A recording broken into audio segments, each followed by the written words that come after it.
Good morning बच्चों, आपके अच्छे दिन की शुभकामना के साथ आइए आज का वीडियो प्रारंभ करते हैं। आज का जो वीडियो होगा यह कक्षा 11वीं के लिए होगा और बहुत ही महत्वपूर्ण यह वीडियो होने वाला है। इसमें आज हम पढ़ने वाले हैं गुरुत्वीय त्वरण के मान के बारे में। तो सबसे पहले हम यह जानने की कोशिश करते हैं कि जो गुरुत्वीय त्वरण है वह क्या होता है। इसके लिए सबसे पहले आपको यह समझ में आना चाहिए कि हम त्वरण किसे कहते हैं। एक्सेलरेशन का अर्थ होता है कि जब कोई वस्तु गति कर रही हो और उसकी गति में लगातार परिवर्तन हो रहे हो। ये परिवर्तन दो तरीके से हो सकते हैं। पहला परिवर्तन उसका जो वेग है, जो उसकी स्पीड है, उस स्पीड में लगातार चेंजेस आने चाहिए। दूसरा परिवर्तन इस तरीके से होना चाहिए कि जो उसकी दिशा है, यानी कि जिस दिशा में वह गति कर रहा है वह दिशा लगातार परिवर्तित होती रहे। ये त्वरण होने के लिए दो शर्तें हैं। यदि ये दो शर्तें फुलफिल होती हैं तो हम कहते हैं कि उस वस्तु में त्वरण है। यहां एक और चीज आपको समझ लेनी चाहिए, जो गति है उसकी जो चाल है वो चाल बढ़ भी सकती है समय के साथ और घट भी सकती है। ठीक इसी प्रकार उसकी जो दिशा है, मान लीजिए कि उसकी जो चाल है वह नियत है, यानी कि स्पीड उसकी फिक्स है, लेकिन उसकी दिशा अगर लगातार बदल रही है तब भी हम कहते हैं कि वस्तु में त्वरण है।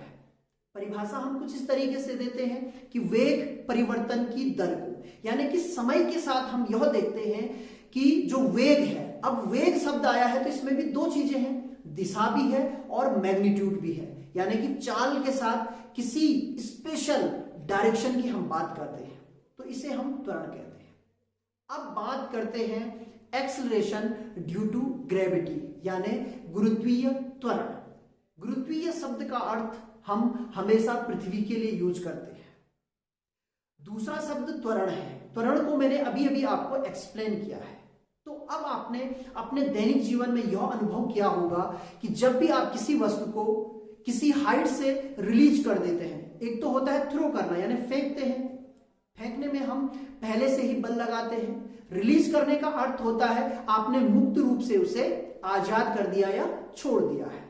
या किसी वस्तु को आप जब भी ऊपर की दिशा में थ्रो करते हैं तो वो वस्तु पृथ्वी की ओर अपने आप आती है।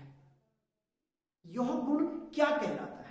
जब पृथ्वी की ओर वस्तु आती है तो इससे हमें यह पता लगता है कि पृथ्वी उस वस्तु को अपनी ओर एक बल के साथ खींच रही है, जिसे हम गुरुत्वीय बल कहते हैं।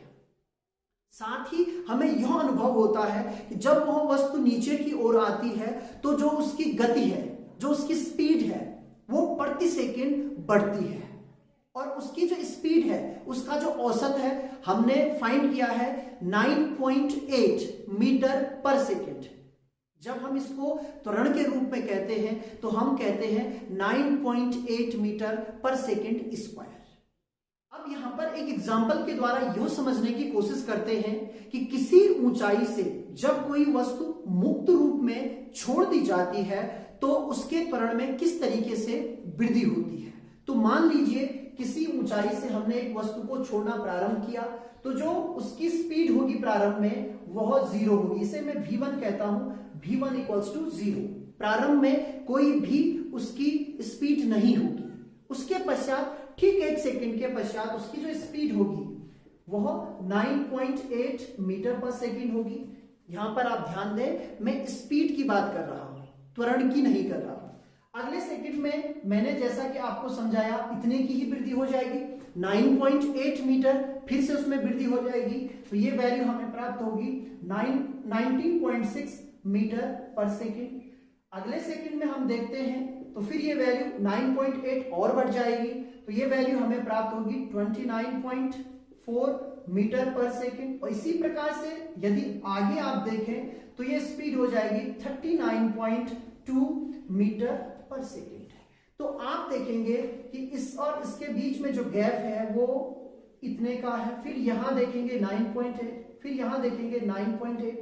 तो कुल मिलाकर प्रति सेकंड उसकी जो चाल है उसमें 9.8 मीटर पर सेकंड की वृद्धि हो रही है।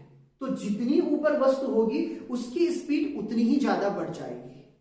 तो इसका अर्थ ये हुआ कि जब भी कोई वस्तु किसी ऊंचाई से मुक्त रूप में छोड़ दी जाती है तो वह पृथ्वी के केंद्र की ओर या पृथ्वी के तल की ओर लगातार जो है उसकी स्पीड में क्या होती है, वृद्धि होती है। और वो वृद्धि कांस्टेंट रूप में होती है, 9.8 मीटर पर सेकंड के हिसाब से होती है। अब जो हमने त्वरण की परिभाषा पढ़ी है वो हमें यही कहता है कि किसी वस्तु के वेग में होने वाला परिवर्तन। तो यहां पर वेग में परिवर्तन हो रहा है, दिशा तो एक ही है मान लीजिए, लेकिन उसकी जो स्पीड है वो लगातार बढ़ रही है, तो इसका अर्थ हुआ उसमें त्वरण है। और यह त्वरण किस कारण से है? यह त्वरण है वस्तु में गुरुत्व के कारण, गुरुत्वीय बल के कारण, इसलिए हम इसे गुरुत्वीय त्वरण कहते हैं। तो जब भी आप भौतिक विज्ञान पढ़ते हैं कॉन्सेप्ट एक ही होते हैं। आप यहां पर त्वरण का मतलब त्वरण ही समझिए, लेकिन गुरुत्वीय शब्द हमने क्यों जोड़ा?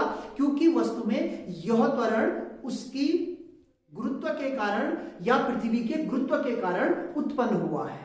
तो आज मैं जो टॉपिक आपको पढ़ाने वाला हूं वह यह पढ़ाने वाला हूं कि जो जी का मान है, यदि हम पृथ्वी के तल पर नहीं है बल्कि पृथ्वी के तल से किसी हाइट पर है, किसी ऊंचे स्थान पर है, तो वहां पर जो जी का मान है क्या वह 9.8 ही रहेगा या उसमें परिवर्तन होगा?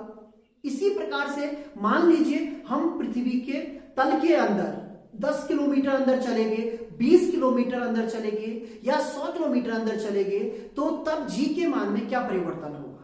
तो सबसे पहले आज हमें यह समझने की कोशिश करनी है कि जो जी का मान होता है उसके लिए क्या फॉर्मूला होता है। उसके पश्चात हम पृथ्वी के तल के ऊपर व्यंजक प्राप्त करेंगे जी के लिए, और इसी प्रकार से हम पृथ्वी के अंदर भी जी के लिए व्यंजक प्राप्त करेंगे। तो सबसे पहले जो जी का मान होता है उसकी वैल्यू इस फॉर्मूले से दी जाती है, G is equals to GME, यहां पर मैं लिख सकता हूं अपॉन RE स्क्वायर। यहां पर सारे नोटेशन में आपको बताने वाला हूं। जो स्मॉल जी है इसे हम कहते हैं एक्सीलरेशन ड्यू टू ग्रेविटी या इसे गुरुत्वीय त्वरण कहा जाता है। जो कैपिटल जी है इसे कहा जाता है यूनिवर्सल ग्रेविटेशनल कांस्टेंट, सार्वत्रिक गुरुत्वाकर्षण नियतांक। इसकी जो वैल्यू होती है वो होती है 6.67 इंटू 10 टू द पावर -11। इसके पश्चात न्यूटन मीटर स्क्वायर पर केजी स्क्वायर। तो ये वैल्यू आपको याद रखनी है। और जो स्मॉल जी है जिसे हम एक्सेलरेशन ड्यू टू ग्रेविटी कह रहे हैं उसकी वैल्यू होती है 9.8 मीटर पर सेकेंड स्क्वायर। ME, यहां पर जो E है, E का अर्थ से है। यहां पर यदि हम किसी अन्य प्लेनेट पे होंगे तो हम उसका नाम यहां पर दे सकते हैं। तो E का केवल मीनिंग यहां पर अर्थ के लिए है। ये द्रव्यमान है पृथ्वी का, यानी कि मास ऑफ अर्थ। RE फिर से E का अर्थ से है और R का अर्थ यहां पर त्रिज्या या रेडियस है, जो कि पृथ्वी की त्रिज्या की बात की जा रही है। अगर मैं यहां पर ड्रॉ करूं तो ये पृथ्वी है, ये पृथ्वी का केंद्र है, यहां से लेकर यहां तक की दूरी RE है, और जो पृथ्वी का द्रव्यमान है इसे मैं ME दिखा रहा हूं। यहां पर कोई वस्तु है तो उस पर जो G का मान है वह GME अपॉन RE स्क्वायर होता है। यहां पर सबसे इंपॉर्टेंट क्या है, जिस वस्तु पर हम गुरुत्वीय त्वरण देख रहे हैं उसका द्रव्यमान इसमें सम्मिलित नहीं होता है।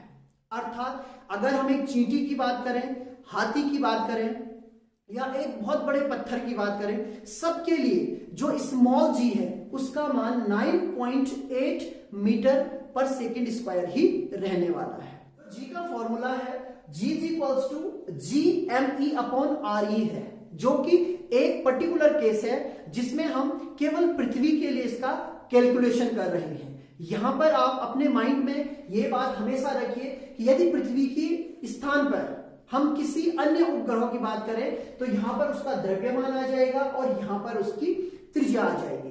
इसी तरीके से इस फॉर्मूले को हम किसी भी प्लेनेट के लिए उसके घनत्व के रूप में भी या उसके वॉल्यूम के रूप में भी चेंज कर सकते हैं। तो आगे इस पर मैं डिस्कस करूंगा, अभी इस फॉर्मूले को थोड़ा सा समझ लेते हैं। RE यानी कि जो त्रिज्या है वह इनवर्स रिलेशन में है, अगर वो इनवर्स रिलेशन में है तो इसका अर्थ ये हुआ कि जितनी ज्यादा त्रिज्या होगी जी का मान उतना ही कम होगा।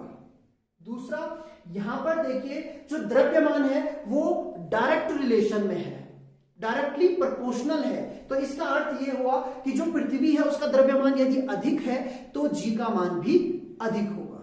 तो आज हमने जो बात करनी है, ये पृथ्वी है, इसके तल से, मान लीजिए ये तल है, तो इस तल से किसी हाइट, इस हाइट पर हमें वैल्यू फाइंड करनी है, या इस तल से किसी गहराई पर, मान लीजिए यहां पर किसी डेप्थ डी पर हम हैं, तो यहां पर हमें वैल्यू फाइंड करनी है।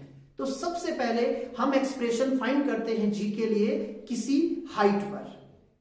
तो जी के मान के लिए जो प्रथम स्थिति है, इसके लिए मैंने यहां पर एक फिगर ड्रॉ कर ली है। फिगर को आप अच्छे तरीके से समझ जाइए। यहां पर सेंटर ऑफ अर्थ है, जहां से आर ई डिस्टेंस यानी कि जो तल की दूरी है वो उसकी त्रिज्या के बराबर है, जिसे मैंने आर ई लिया है। यहां से लेकर यहां तक जो वस्तु है वो पृथ्वी के तल से h ऊंचाई पर रखी गई है। यहां पर आप ध्यान दीजिए, यहां से लेकर यहां तक की दूरी आर ई है और यहां से लेकर यहां तक की दूरी h है। तो कभी कभी हम क्या करते हैं, सीधे पृथ्वी के सेंटर से ही डिस्टेंस मेजर कर लेते हैं। यहां पर आपको ध्यान रखना है, जो दूरी होगी सेंटर से वो आर ई और प्लस क्या हो जाएगी, h हो जाएगी, यानी कि यहां से लेकर यहां तक की जो दूरी है वो आर ई प्लस h है, यहां से लेकर यहां तक, ये सेंटर है और यहां तक की दूरी। अब देखिए, जब इस एक्सप्रेशन को हम फाइंड करते हैं तो बहुत इजी तरीके से हम फाइंड कर सकते हैं। हमें दो सिचुएशन पे बात करनी है। पहली स्थिति है कि जो सरफेस ऑफ द अर्थ है, यानी कि जो पृथ्वी का तल है, उस पर जी का मान क्या होता है। तो अभी अभी मैंने बताया था आपको कि जो जी की वैल्यू है, value of G at surface of earth, तो सरफेस ऑफ अर्थ पर जो वैल्यू होती है जी की, वह होती है G is equals to G M E upon R E square. इसे क्वेश्चन नंबर 1 मान लीजिए। अब हम क्या चाहते हैं कि उसमें कितना वेरिएशन आया, कितना मान परिवर्तन हुआ। तो इसके लिए हमें कुछ नहीं करना है, अब हमें इसी फॉर्मूले को अप्लाई करना है, लेकिन इस फॉर्मूले को अप्लाई करना है हमें एच हाइट पर। एक और चीज मैंने आपको बताई थी कि जो वस्तु होती है जिसका हम गुरुत्वीय त्वरण देखना चाहते हैं, उसका द्रव्यमान इसमें सम्मिलित नहीं किया जाता है। तो अब हम यहां पर पृथ्वी का द्रव्यमान ही लेने वाले हैं, लेकिन जो दूरी है उसमें परिवर्तन हो जाएगा। तो यहां पर देखिए H height h value of z, short में लिख दिया मैंने, तो इसे मैं gh लिख रहा हूं और इस वैल्यू को क्या लिखूंगा, gme, इसमें कोई परिवर्तन नहीं होगा। यहां पर re प्लस h का होल स्क्वायर हो जाएगा। इक्वेशन नंबर 2, दो समीकरण हमें प्राप्त हो गई है। अब जब कभी हमें वेरिएशन फाइंड करना होता है तो हमें इन दो वैल्यूज का रेशियो फाइंड करना चाहिए। तो हम इन दो वैल्यूज का रेशियो फाइंड करेंगे। तो आप यहां पर जब रेशियो फाइंड करेंगे तो इक्वेशन नंबर जो 2 है उसे फर्स्ट से डिवाइड कर दीजिए। तो यहां पर देखिए जी एच अपॉन जी, ये साइड मैंने डिवाइड की, तो इस साइड को भी मैं डिवाइड करूंगा, तो G M E upon R E plus H whole square upon G M E upon R E square. तो यहां पर आप देख सकते हैं जी एम ई और जी एम ई दोनों में है, कैंसिल हो गया। जो ये आर ई है ये ऊपर आ जाएगा, तो इसे मैं लिख सकता हूं are E square upon R E plus H का होल स्क्वायर। फिर से आप ध्यान दीजिए, यहां पर जो आर ई है वो दोनों में हमें दिख रहा है, तो हम क्या करेंगे, यहां आर ई को कॉमन ले लेते हैं अपॉन में, तो यहां पर वैल्यू प्राप्त होगी G H upon G is equals to R E square. इसे ऐसे रहने दीजिए। यहां पर मैं आर ई स्क्वायर कॉमन लेता हूं, तो 1 plus H upon R E whole square. इस टर्म को अच्छे तरीके से आपको समझना है, कैलकुलेशन में ही सबसे ज्यादा प्रॉब्लम होती है। मैंने देखिए इस एक्सप्रेशन में आर ई कॉमन लिया है, यहां पर एच के साथ आर ई नहीं था। कॉमन का अर्थ होता है कि दोनों में वैल्यू होनी चाहिए थी, तो जब वैल्यू नहीं थी तो इसके अपॉन में हमें क्या करना होता है, आर ई का डिवाइड करना होता है। बहुत ही बेसिक रूल है फिजिक्स मैथ्स का। तो यहां पर आर ई स्क्वायर कॉमन आ गया और आर ई इसके अपॉन में चल गया। आप जब इसका अंदर मल्टीपल करेंगे तो फिर से यही रिजल्ट आपको प्राप्त होगा। तो आर स्क्वायर से आर स्क्वायर कैंसिल हो गया। अब यहां पर देखिए ये अपॉन में है, इसे मैं लिख सकता हूं 1 प्लस एच अपॉन आर ई का होल टू पावर -2। किसी भी संख्या की घात जो अपॉन में होती है यानी कि उसके हर में जो होगी, जब हम उसको ऊपर लाते हैं तो उसे माइनस होगी तो प्लस कर देते हैं और प्लस होगी तो माइनस कर देते हैं। तो यहां पर मैंने माइनस कर दी, ऊपर वैल्यू 1 थी तो यही वैल्यू रहने वाली है। अब यहां पर देखिए हम जब बाइनोमियल थ्योरम का प्रयोग करते हैं तो इसको हम एक्सपेंड करते हैं यानी कि इसका विस्तार करते हैं। तो इसका जो विस्तार होता है एक फॉर्मूला हम यहाँ पे अप्लाई करते हैं, उस फॉर्मूले के तहत आपको इसका विस्तार करना होता है। फॉर्मूला क्या होता है थोड़ा सा वो भी देख लेते हैं। 1 plus x to power n होगा तो 1 प्लस एक्स यहां पर वैल्यू आती है। उसके पश्चात फिर आप आगे जब इसमें बढ़ते हैं तो यहां पर n x आता है, फिर आगे बढ़ेंगे n माइनस 1 आता है और फिर एक्स स्क्वायर अपॉन फैक्टोरियल 2 आता है और इस तरीके से n माइनस 1 और आगे आप बढ़ते जाते हैं। तो जब हम इसका एक्सपेंड यहां पर करते हैं तो यहां पर हम हायर टर्म को, इन टर्म को छोड़ देते हैं, केवल ये पहले के 2 टर्म ही हम यहां पर लेते हैं। तो देखिए जब बाइनोमियल थ्योरम का प्रयोग मैं इस पे करूंगा तो क्या होगा, G H upon G is equals to 1।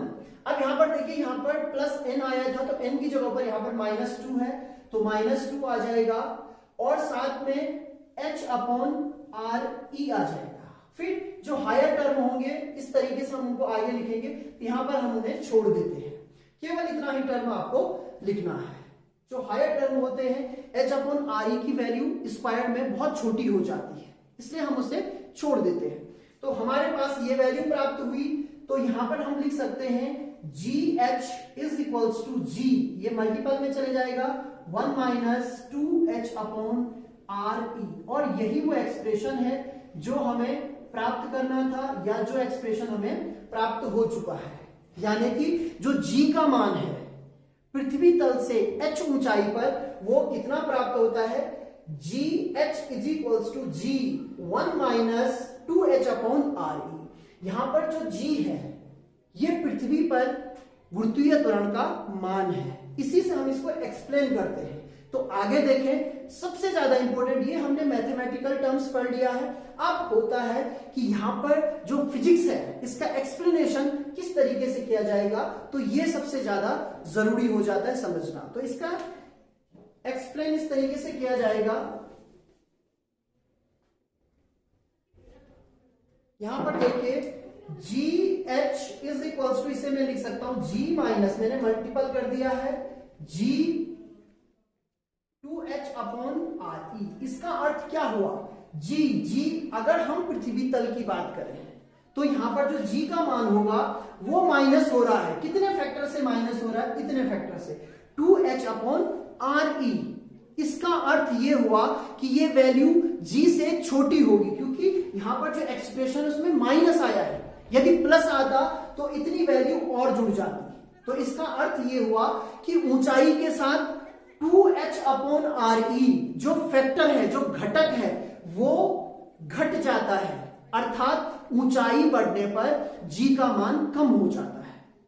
तो कुल मिलाकर आपको यह समझना है कि जितनी ऊंचाई पर हम पृथ्वी तल से ऊपर को जाते रहेंगे g का मान कम होता रहेगा। सबसे बड़ा क्वेश्चन यहां पर यह पूछा जाता है कि जो g का मान है वह कितने घटक के रूप में, यानी कितना मान कम होता है। तो हमें ध्यान रखना है कि वह मान जो कम होता है वह 2h अपॉन आर ई कम होता है।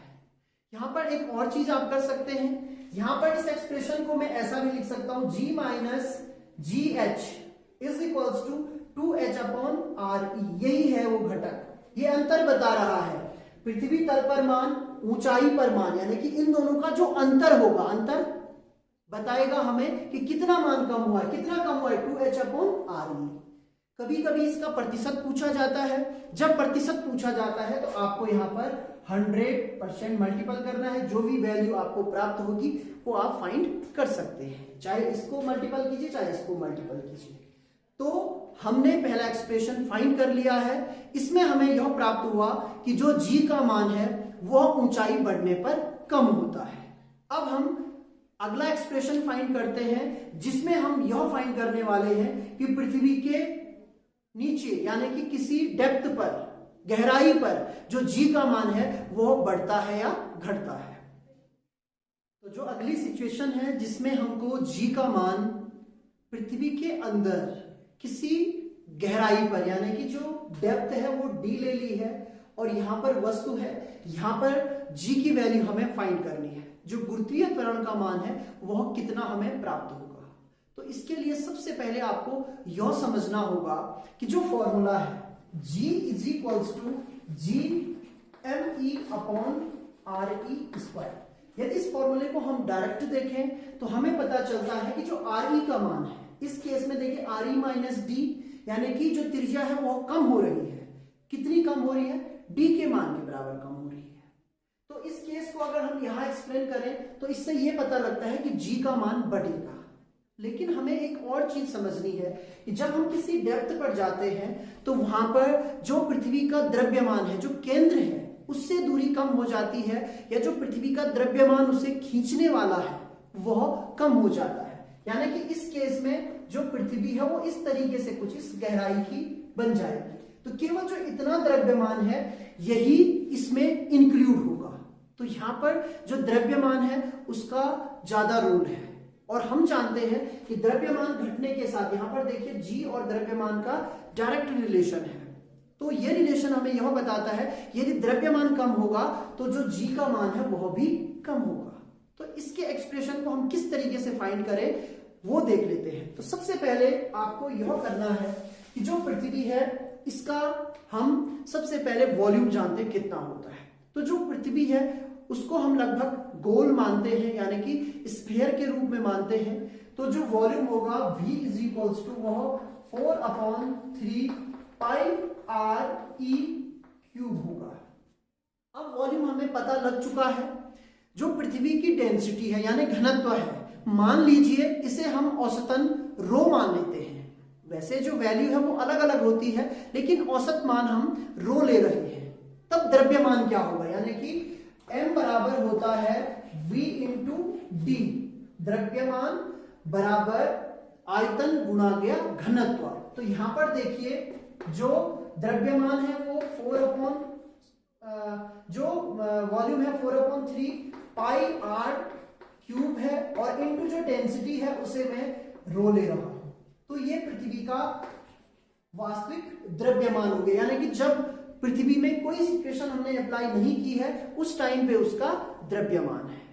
इस फॉर्मूले के बेस पर एक फॉर्मूला हम डिजाइन कर लेते हैं जो कि जी का मान हमें बताएगा। तो जी की वैल्यू क्या थी? जी इज इक्वल्स टू हमारे पास था G M E upon R E square. तो यहां पर देखिए जी एम ई का मान हम रखते हैं तो 4/3 pi R E cube into rho, और अपॉन क्या हो जाएगा यहां पर आर ई स्क्वायर। तो आप इस फॉर्मूले में हमने m की वैल्यू रख दी है, m की वैल्यू ये है। तो इससे हमें ये प्राप्त हुआ, यहां पर देखिए आर ई स्क्वायर से आर ई स्क्वायर कैंसिल हो जाएगा।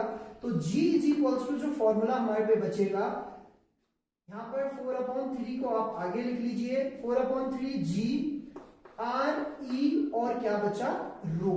तो कुल मिला के जी का एक फॉर्मूला हमने ये भी फाइंड कर लिया है। ये फॉर्मूला भी बहुत बार पूछा जाता है, जहां पर जी का रिलेशन डेंसिटी के साथ पूछा जाता है। G is directly proportional to density, यानी कि घनत्व के साथ डायरेक्ट रिलेशन में है। तो मान लीजिए कोई उपग्रह छोटा है लेकिन उसकी डेंसिटी ज्यादा है, उसका घनत्व ज्यादा है, तो वहां जी का मान भी ज्यादा होगा। तो एक कॉन्सेप्ट ये भी हमें यहां से पता लग गया है। तो इस टाइम पर मैं जो जी का फॉर्मूला प्रयोग करने वाला हूं वो ये वाला करने वाला हूं। अब देखिए किस तरीके से हम डी डेप्थ पर जी का मान फाइंड करते हैं। तो यहां पर जो सिचुएशन है आप देख लीजिए, ये सिचुएशन मैंने एक्सप्लेन की थी। ये सेंटर ऑफ अर्थ है, यहां से ये पृथ्वी का तल है, और पृथ्वी के तल से डी डेप्थ पर यानी कि डी गहराई पर कोई वस्तु है जिसका द्रव्यमान m है। यहां पर हमें g की वैल्यू फाइंड करनी है। तो यहां पर जो दूरी हो रही है, अगर उस दूरी को हम देखें तो केंद्र से वो दूरी, यहां पर देखिए ये थोड़ा सा मिस्टेक हो गई है, ये जो दूरी होगी केंद्र से वो यहां से होगी, यहां से लेकर यहां तक की दूरी, तो ये RE माइनस डी हो रही है। यहां केंद्र है, केंद्र से लेकर दूरी देखनी है, ये वाली दूरी हमें चाहिए थी, यहां मैंने गलत कर दिया था। तो ये दूरी RE माइनस डी है। तो सबसे पहले जो पृथ्वी का तल है, यानी कि इस तल की मैं बात करूं, जैसे हमने वहां वैल्यू फाइंड की थी, इसी तरीके से g का जो मान होगा पृथ्वी तल पर वह ये प्राप्त होगा 4/3 GRE रो। रो यहां पर घनत्व है या डेंसिटी है, अभी अभी मैंने इसको एक्सप्लेन किया था।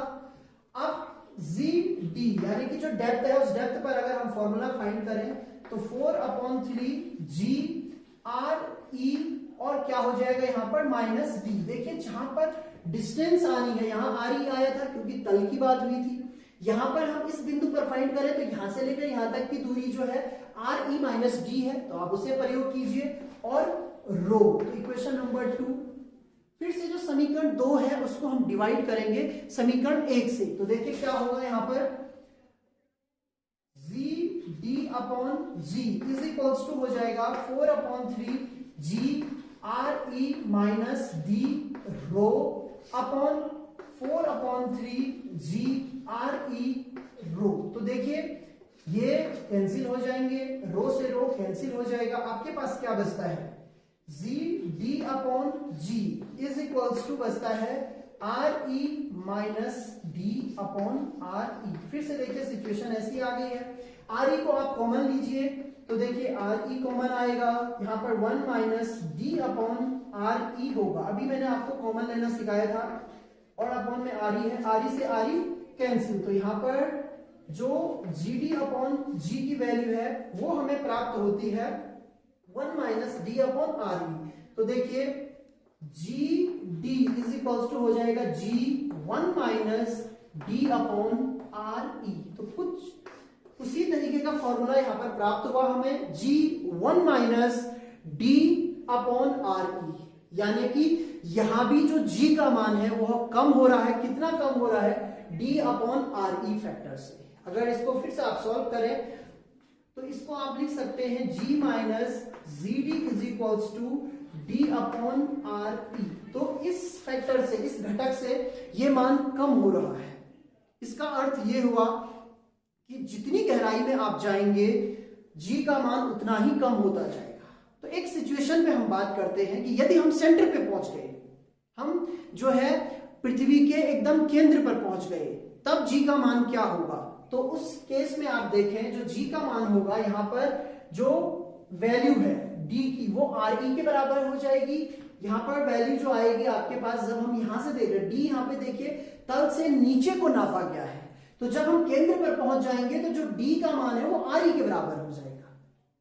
अगर ये सिचुएशन हमारे पास आती है तो इस सिचुएशन में क्या होगा, यहां देखिए इस फॉर्मूले में वैल्यू रखता हूं तो GD इज इक्वल टू हो जाएगा G1 माइनस RE/RE। RE से RE कैंसिल, यानी 1 वैल्यू प्राप्त होगी, तो GD इज इक्वल टू हो जाएगा G1 माइनस 1 यानी 0। तो GD का जो मान होगा वो 0 के बराबर प्राप्त होगा।